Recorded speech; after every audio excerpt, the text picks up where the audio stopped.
مسافی هم میروند. این بازی در ورزشگاه مرکزی جمهوری شهری دوشنبه صورت میگیرد و رو برای ما و شما پیشنهاد دارند. همچنین گروه بازیگران نهایت احتیاطی این تیم را تایلند میباشد. با او رچیم سریچای کمیسری بازی طریق حیدر از لبنان و سريلانكا بازی میکند و ساعت 20 با وقت دوشنبه دسته منتخب جوانان کشورمان با کره شمالی بازی.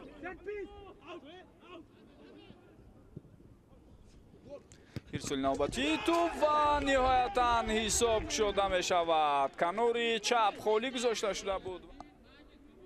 یک بار دیگر بیاید ببینیم توسط بازیگزاری آذربایجان در برگزاری مسابقه جام آسیا هم تغییرات ها وارد شد. اینجا وضعیت خطرناک است و لکه گل دوم را عمان میزند.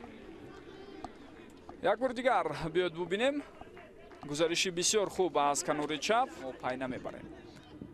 باز هم تلاشی نوبتی بازیگرانی عمان و ببینید که اینجا چگونه حالت است. حساب 3-0 می شود.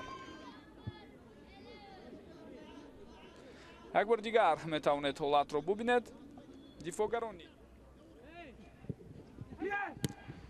ارسال توپ را دیدیم. مبارزه دوام دارد و این حالت را با مشکلی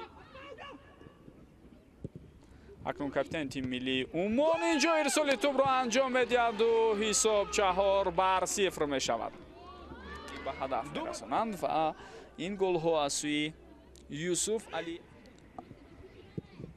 ارسال نوبتی توپ را میبینیم و در این لحظه ها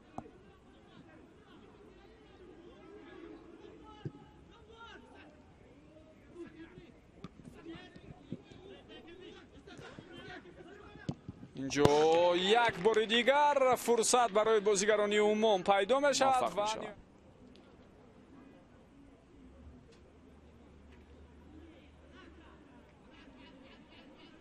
یک بار دیگر می توانید بود.